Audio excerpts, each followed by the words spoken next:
Welcome back to the PRM Network. I'm your host, Clint Thomas.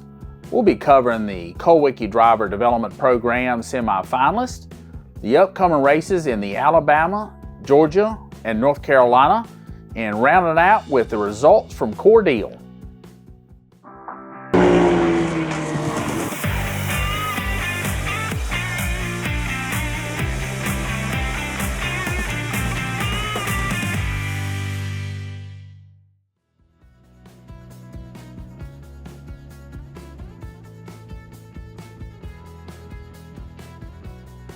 The Kulwicki Driver Program, created in 2014 to honor NASCAR's champion Alan Kulwicki.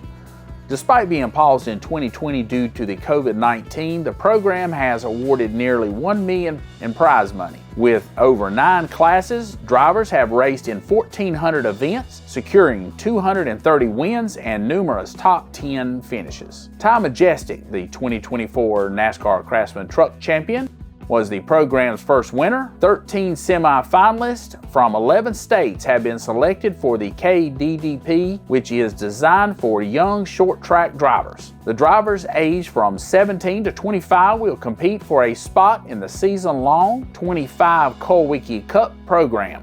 The program offers training in fitness, in media presentation, and social media, along with a total of $30,000 in awards for the top 3 finishers. Each finalist must compete in at least 14 races with many various series like the American Canadian Tour, Cars Tour, and ASA Stars.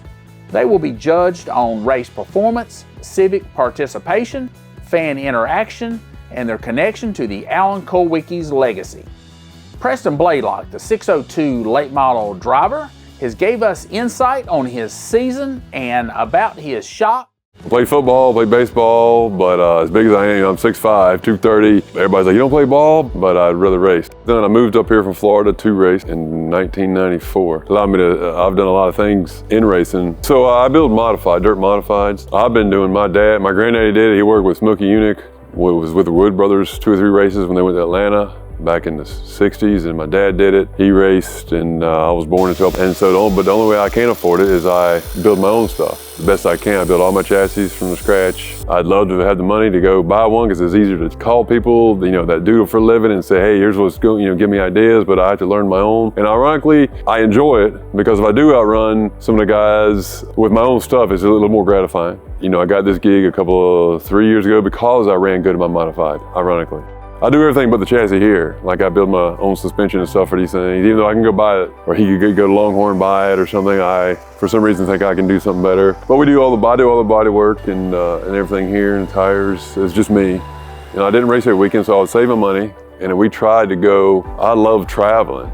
I've been to 7 or 8 states, and we was counting up a while back, I think we're up to 40 something different tracks I've been to. I really, off the top of my head, I can't think of a track I don't like going, because it's like, I get up, I tell my son, I was like, man, if you don't get up on race day, I'm 53. I get up, and it's race day that I know I'm going to race, it's like Christmas. Sometimes like, hey, I'd rather be going here, but this is a racetrack, I'm ready to race.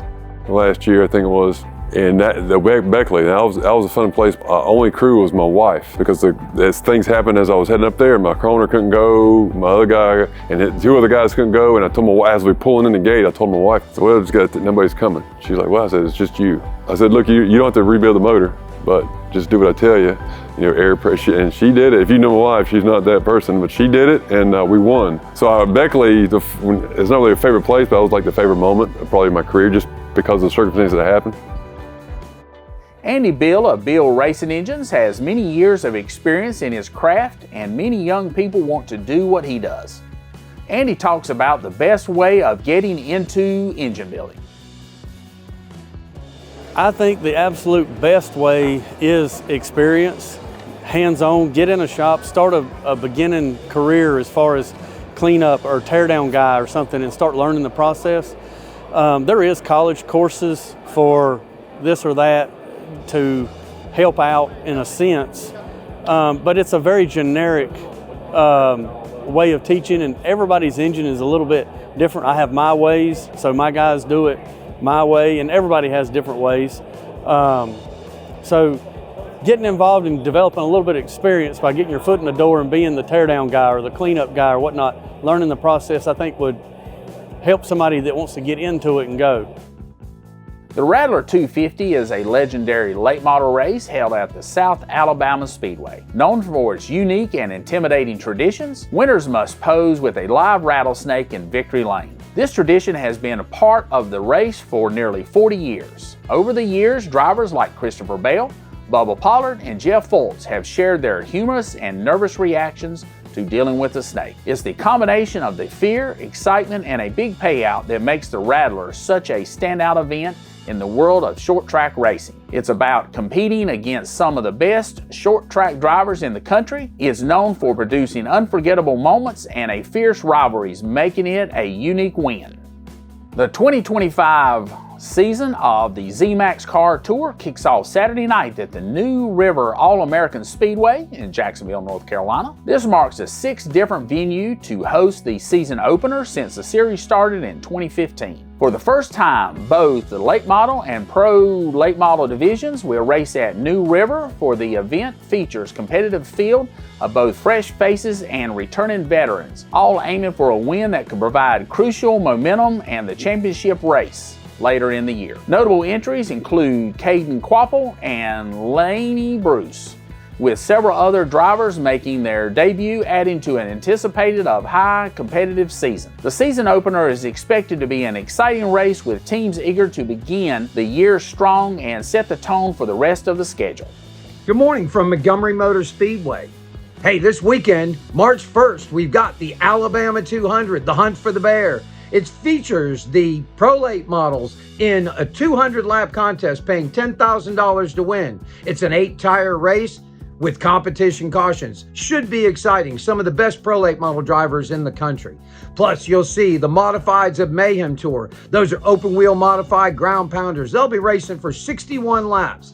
Now, the Alabama 200 has had a 61-year tradition, starting with Crash Bond winning the first race. You also have some great names like Bobby Allison, Donnie Allison, Richard Petty, more recently, Chase Elliott.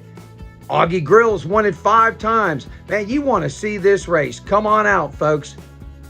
You can watch it on Racing America. That's Saturday.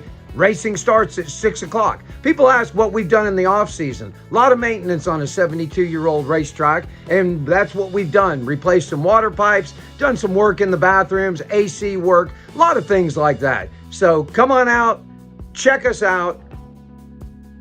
Let's go fast and turn left. Montgomery Motor Speedway. We'll see you on Saturday.